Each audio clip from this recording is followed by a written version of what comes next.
ಗೊತ್ತಿದ್ದಂಗೆ ಮಾಧ್ಯಮಗಳಲ್ಲಿ ಈಗಾಗಲೇ ನೋಡಿದಿರ ನಿನ್ನೆ ಮಾನ್ಯ ಮುಖ್ಯಮಂತ್ರಿಗಳನ್ನ ಉಪಮುಖ್ಯಮಂತ್ರಿಗಳನ್ನ ಹೈಕಮಾಂಡ್ ಅವರು ಡೆಲ್ಲಿ ಕರೆಸಿ ಈಗಾಗಲೇ ಅವ್ರ ಹತ್ರ ಗುಪ್ತವಾಗಿ ಮಾತಾಡಿ ಅವ್ರಿಗೇನೋ ಸೂಚನೆ ಕೊಟ್ಟು ಕಳಿಸಿದ್ದಾರೆ.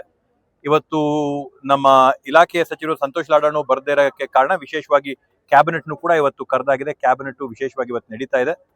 ನಾಳೆ ಗವರ್ನರ್ನ ಸಮಯನ ಕೂಡ ತಗೊಂಡಿದ್ದಾರೆ ಅಂತಿದ್ದಾರೆ. ಏನ್ ಸೂಚನೆಯನ್ನ ಹೈಕಮಾಂಡ್ ಅವ್ರಿಗೆ ಕೊಟ್ಟಿದ್ದಾರೆ, ಯಾವ ರೀತಿಯಾದಂತ ಬೆಳವಣಿಗೆ ಆಗುತ್ತೆ ಅಂತ ಹೇಳಿ ಇನ್ನೇನು 24 ಗಂಟೆ ಕಾಯ್ಬೇಕು. ನಾವು ಎಲ್ಲರೂ ಕೂಡ ಕಾತ್ ನೋಡೋಣ. ಅದೇನ್ ಯಾರಿಗೆ ಮಾಹಿತಿ ಹೇಳಿದ್ದು? ನಮಗಂತೂ ಅದ್ರ ಬಗ್ಗೆ ಮಾಹಿತಿ ಇಲ್ಲ. ನಾವು ಮುಖ್ಯಮಂತ್ರಿಗಳು ಮಾಡೋರು ಅಲ್ಲ, ಮಾಡೋರು ಡೆಲ್ಲಿಯಲ್ಲಿ ಅವ್ರೆ. ನನ್ನ ಕೈಯಲ್ಲಿ ಏನಾದ್ರು ಆ ಶಕ್ತಿ ಇದ್ರೆ ಮುಖ್ಯಮಂತ್ರಿ ಮಾಡೋ ಶಕ್ತಿ ನನ್ ಕೇಳ್ಬೋದಿತ್ತು. ಮುಖ್ಯಮಂತ್ರಿಗಳು ಮಾಡೋ ಶಕ್ತಿ ಎಲ್ಲ ಡೆಲ್ಲಿಯಲ್ಲಿ ಇರೋರ್ಗೆ ಇರ್ತಕ್ಕಂಥದ್ದು, ಹೈಕಮಾಂಡ್ ಇರ್ತಕ್ಕಂಥದ್ದು. ಅದರಿಂದ ಏನ್ ನಾವು 135 ಜನ ಏನ್ ನಾವು ಕಾಂಗ್ರೆಸ್ ಪಕ್ಷದಲ್ಲಿ ಆಯ್ಕೆ ಆಗಿದ್ದೀವಿ, ನಾವೆಲ್ಲರೂ ಕೂಡ ಆ ಕಾಂಗ್ರೆಸ್ ಹಸ್ತದ ಅಡಿಯಲ್ಲಿ ಹೈಕಮಾಂಡಿನ ಆದೇಶದಲ್ಲಿ ಅವ್ರು ಯಾವ ರೀತಿಯಲ್ಲಿ ನಡ್ಕೋಬೇಕು, ಏನ್ ಮಾಡ್ಬೇಕಂತ ಸೂಚಿಸ್ತಾರೋ ಅದಕ್ಕೆ ತಕ್ಕಂಗೆ ನಡ್ಕೊಳಕ್ ನಾವೆಲ್ಲರೂ ಕೂಡ ತಯಾರಾಗಿದ್ದೀವಿ. ಅದು ಕೂಡ ಹೈಕಮಾಂಡ್ಗೆ ಬಿಟ್ಟಿದ್ದು. ಹೈಕಮಾಂಡ್ ಏನ್ ಸೂಚನೆ ಮಾಡುತ್ತೋ, ಹೈಕಮಾಂಡ್ ಏನ್ ತೀರ್ಮಾನ ಮಾಡುತ್ತೋ, ಹೈಕಮಾಂಡ್ ಏನ್ ನಿರ್ಧಾರ ತೋರಿಸುತ್ತೋ ಅದು ಪಕ್ಷ ಇನ್ನೇನು ಚುನಾವಣೆಗಳು 2 ವರ್ಷದಲ್ಲಿದೆ. ಪಕ್ಷದ ಸಂಘಟನೆ ಮಾಡಬೇಕು.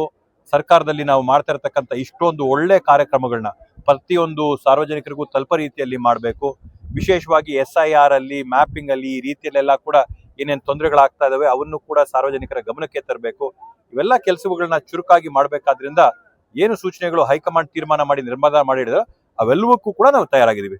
ಏನ್ ಜವಾಬ್ದಾರಿ ಕೊಡುತ್ತೋ, ಏನ್ ಮಾಡಕ್ ಹೇಳುತ್ತೋ ಮಾಡಿದೀವಿ. ಬೇರೆ ರಾಜ್ಯಗಳು ಕೆಲಸ ಮಾಡುವಂದಾಗ ಬೇರೆ ರಾಜ್ಯಗಳಿಗೂ ಕೆಲಸ ಮಾಡಿದೀವಿ. ಎಲೆಕ್ಷನ್ ಬೇರೆ ರಾಜ್ಯಗಳಲ್ಲಿ ಮಾಡುವಂದಾಗ ಮಾಡಿದೀವಿ. ನಮ್ಮ ರಾಜ್ಯದಲ್ಲೇ ಏನ್ ಕೆಲಸ ಮಾಡಿದ್ರು ಕೂಡ ಹೇಳಿದೆ. ಪಕ್ಷ ಏನ್ ಸೂಚನೆ ಮಾಡುತ್ತೋ, ಏನ್ ಜವಾಬ್ದಾರಿ ಕೊಡುತ್ತೋ 100ಕ್ಕೆ 100 ಕಾಯ ವಾಚ ಮನಸ ಆ ಕೆಲಸಗಳನ್ನೆಲ್ಲ ಕೂಡ ಮಾಡ್ತೀವಿ. ಆಕಾಂಕ್ಷಿಗಳು ಯಾಕೆ? ಎಲ್ಲರೂ ಕೂಡ ಎಲ್ಲದಕ್ಕೂ ಆಕಾಂಕ್ಷಿಗಳು.